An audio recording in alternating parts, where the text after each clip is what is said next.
Un país saqueado por la vieja política era el Ecuador hasta mediados de la primera década del 2000.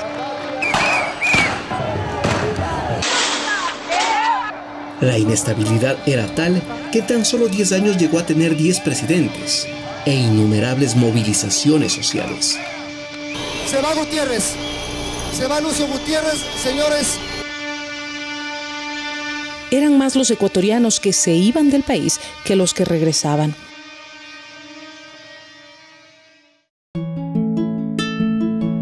Hasta que llegó un proyecto político progresista y la incertidumbre empezó a transformarse en certezas. La patria no está en venta, la patria vencerá las chequeras. Se trataba de Rafael Correa, un joven economista alejado de la política tradicional que empezó la gran transformación. Una nueva constitución aprobada por una impresionante mayoría en las urnas devolvió el poder al pueblo, que lo tuvo por 10 años seguidos, cuando el proyecto político de Correa ganaba elección tras elección. Esta es la confirmación de esa revolución ciudadana que ofrecimos al pueblo ecuatoriano en el 2006 y que este mismo pueblo nos ordenó en las urnas aquel histórico 26 de noviembre del mismo año. Con esto cumplimos el mandato, la orden que nos dieran el 26 de noviembre del 2006 de tener esta nueva constitución que siente las bases para un nuevo país.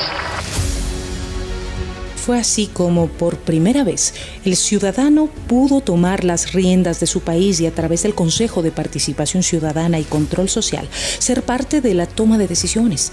Las autoridades de control nunca más serían nombradas por políticos bajo su conveniencia.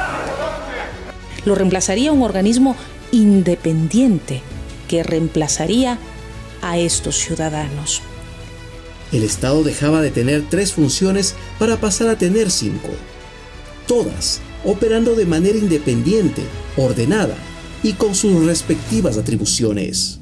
El Consejo de Participación Ciudadana estaba encargado de la selección de 137 autoridades de las funciones electoral, judicial y de transparencia, consejeros electorales, jueces y autoridades de los órganos de control, todos designados mediante procesos transparentes de méritos y oposición. Juran ustedes que cumplirán fielmente las funciones otorgadas por la Constitución de la República del Ecuador y la ley en su calidad de vocales principales del Consejo de la Judicatura. Sí, juramos.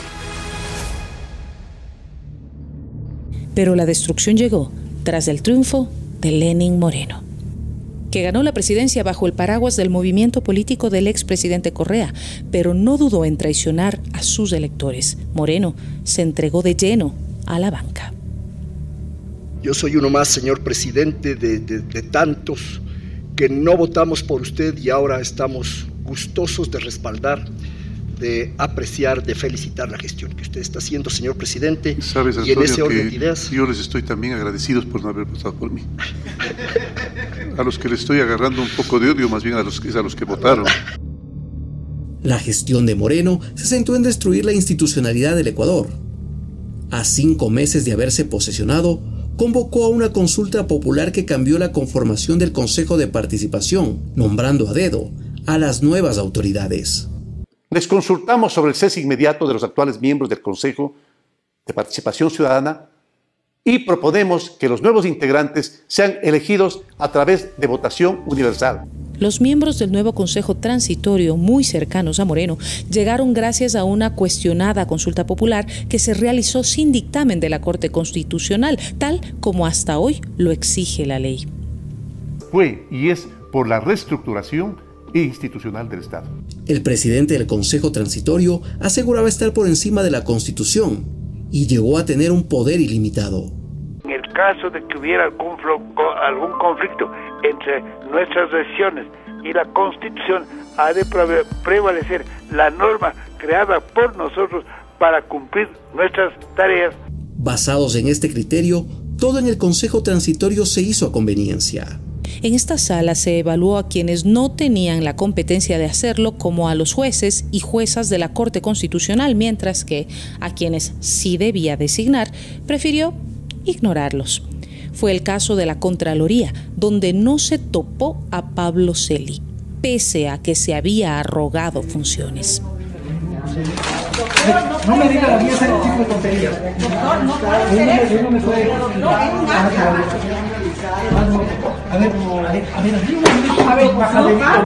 Celi fue muy funcional para el proceso de persecución y Trujillo lo dejó en el cargo sin nunca evaluar su gestión.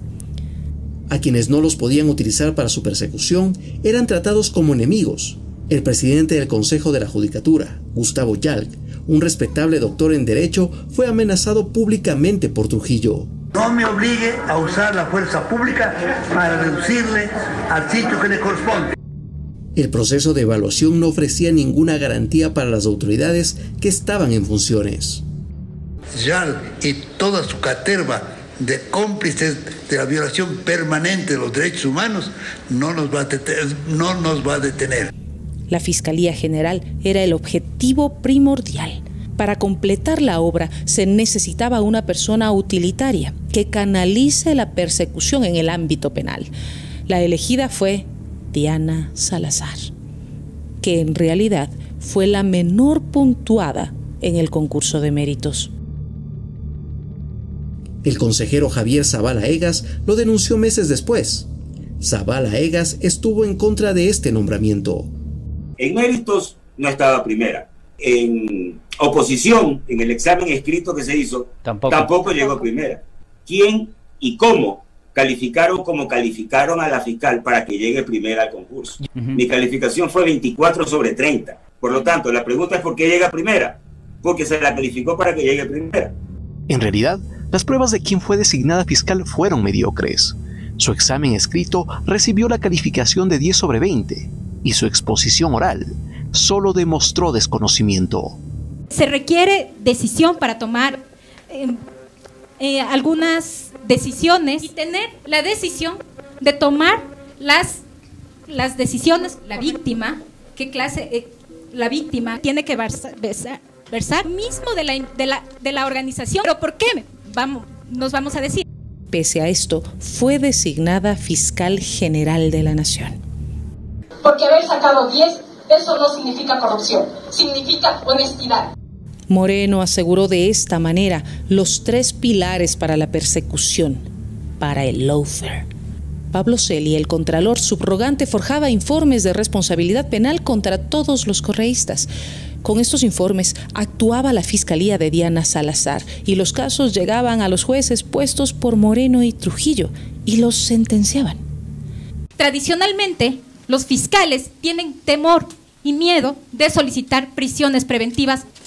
Entonces, debe ser aplicada en todos los casos. Llenaron el círculo y empezaron la persecución. Acusaron y sentenciaron por asociación ilícita al ex vicepresidente Jorge Glass, sin una sola prueba, después de que Moreno le retirara de sus funciones porque el vicepresidente denunció el pacto con la vieja partidocracia.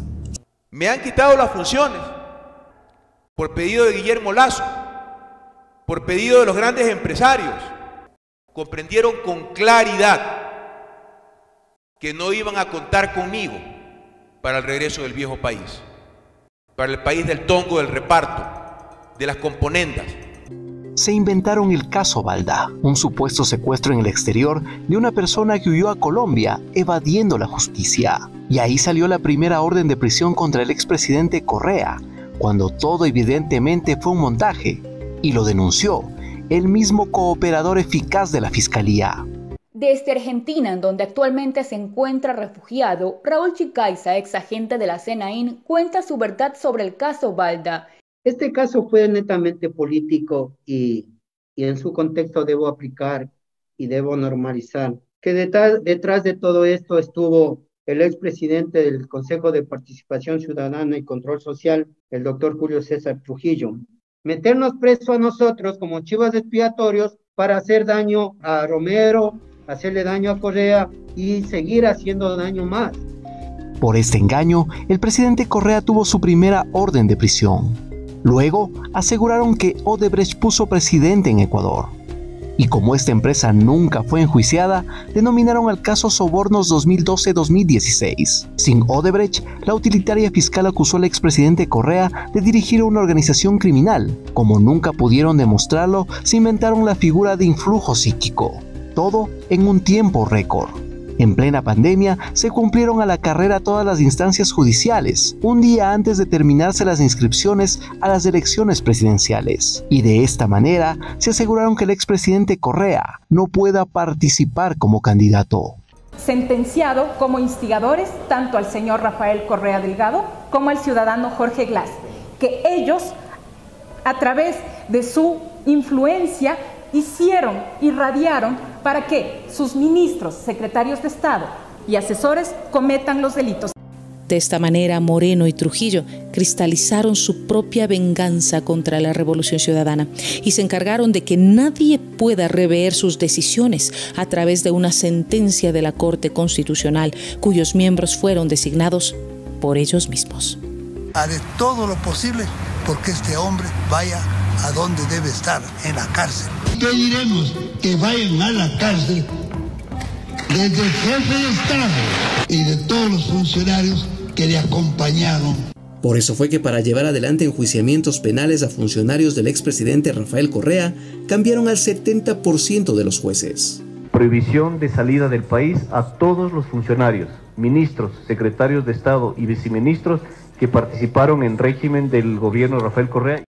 Un proceso persecutorio único en la historia del país, que contó con el apoyo de la gran prensa, que aplaudía. Los medios de comunicación en general tienen la idea de designarle a usted el hombre más brillante del año que estamos terminando. El gran empeño que usted ha puesto por favorecernos con decisiones históricas. El resultado de la descorreización está presente.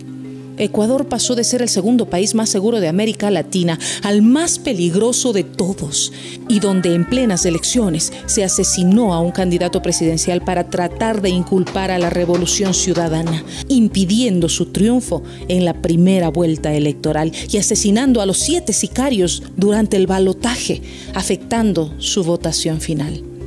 A todo esto se suma la nueva metida de mano en la justicia, con la destitución del legítimo presidente del Consejo de Participación Ciudadana elegido en las urnas, y tomándose además del Consejo de la Judicatura para impedir un independiente concurso de jueces. La fiscal nuevamente fue la funcionaria servil para todo este proceso. Quienes realizaron la persecución de correístas ahora pagan sus propios delitos, y algunos fueron enjuiciados por graves casos de corrupción. El contralor subrogante que forjaba informes contra correístas fue condenado a 13 años de prisión, por el sí recibir sobornos a cambio de la eliminación de glosas. Así lo reveló una investigación realizada por los Estados Unidos. El expresidente Moreno es enjuiciado por cohecho y otra serie de delitos contra la administración pública. La fiscalía ya no lo pudo sostener más y lo acusó 5 años después de haber contado con todas las pruebas, la ruta del dinero y hasta la cuenta donde se depositaron los sobornos. El expresidente Guillermo Lasso no pudo terminar su mandato y adelantó las elecciones. Es acusado de corrupción y de mantener conexiones oscuras con la mafia internacional. El expresidente del Consejo Transitorio falleció y ninguna institución por él reformada volvió a ser como antes. Todo en Ecuador fue destruido.